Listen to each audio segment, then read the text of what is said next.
obviously you guys run a very successful virtual assistant company. And one of the things that you all teach your clients, you've taught us, it's something I think is really great for us to talk about, is how to work effectively with the virtual assistant. And how do you not just go from, okay, I'm working, we've got that person in place, but really turning this into a production machine? Yeah, yeah. I'll start. Yeah. How's that? The ones that the clients of ours or our leaders internally that are most successful working with a virtual assistant don't see them as an assistant. They actually see them as a work alongside partner. They see them as an extension of who they are as a leader. And so when you start to see somebody as that partner to help you execute, you grease the tracks for them. You say, hey, if Jenny or whatever her name is or his name, if Jenny's calling, it's as if I'm calling.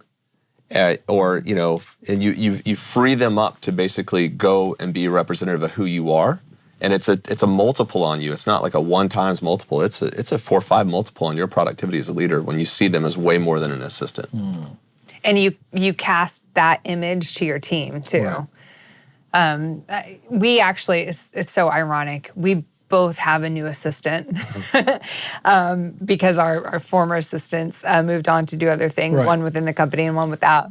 And so we were in this place of transition, and it gave me a whole renewed perspective on what our clients go through. Sure. And I think it was a reminder of like in the beginning, how long things take. Like you want to just hit the ground running. Right. And sometimes by the time you've decided to get an assistant, you're already buried.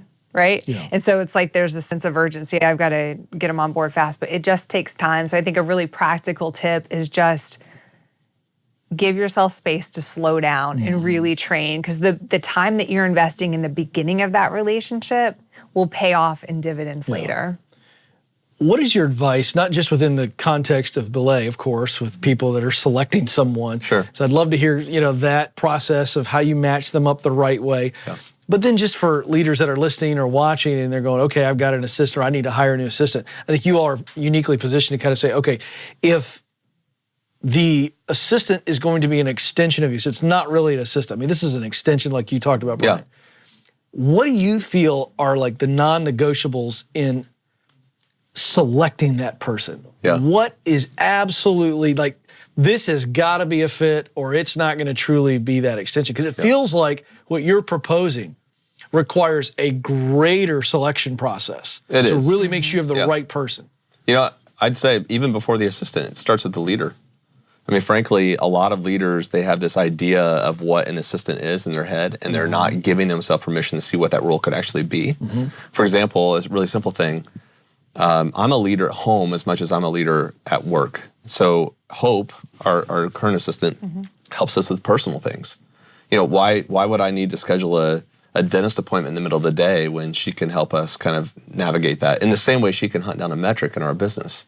But it starts with me opening my mind as a leader to what is really possible with an assistant. Even before you get to like, okay, here are the criteria we're looking for, it really starts with how a leader is going to trust and yield up trust to these folks that will come alongside them in that way. Frankly, for us, we want assistants that can anticipate needs.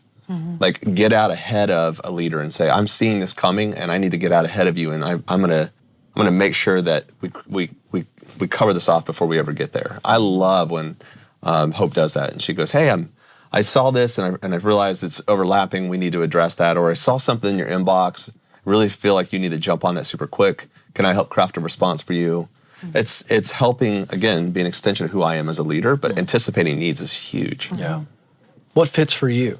What's your process? I think a key attribute that we look for in all of our team members is resourcefulness. Because the speed at which information is changing and technology is becoming available, you have to be resourceful to figure out the answers to the questions that come up. You have to be agile like that.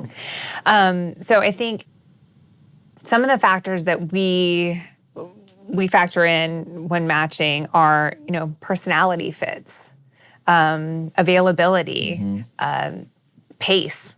Some people work better in different environments of speed, and some are slower to change. You have to like who you're working with, right? So just finding people who are generally ready to go after it, super resourceful, and and want to have fun doing it too. There's got to It's be some huge. chemistry. There's got to be, must right? And it takes sometimes a little bit of time to really understand what this person's doing with their business, and you've got to really like care about this assistant because they're really becoming part of your team. Yeah. You know, and part of truly you from an intimate level, really closely to you as a leader. So you got to really know these folks and demonstrate that to them. And the other thing too, you know, we work with folks all over the U.S. They've got to have, in some places in like rural markets, so they got to have a high-speed internet connection. If they're virtual, you know, they got to have a really solid webcam because we got to see each other. We got to not physically, but you know, visually connect with each other. So I mean, there's some practical, technical things that have to happen with that. Now, are your assistants in the office or virtual? We don't have an office. Well, that's true. I knew that. I knew that. All You knew virtual. it. Yeah. I knew It's a that. trick question. Well, no, I forgot. I forgot momentarily because that's right. That was a major shift for y'all. It's like, hey, we're gonna be who we are. I wish We eat I our knew. own dog food. Yeah, I love that. That's great.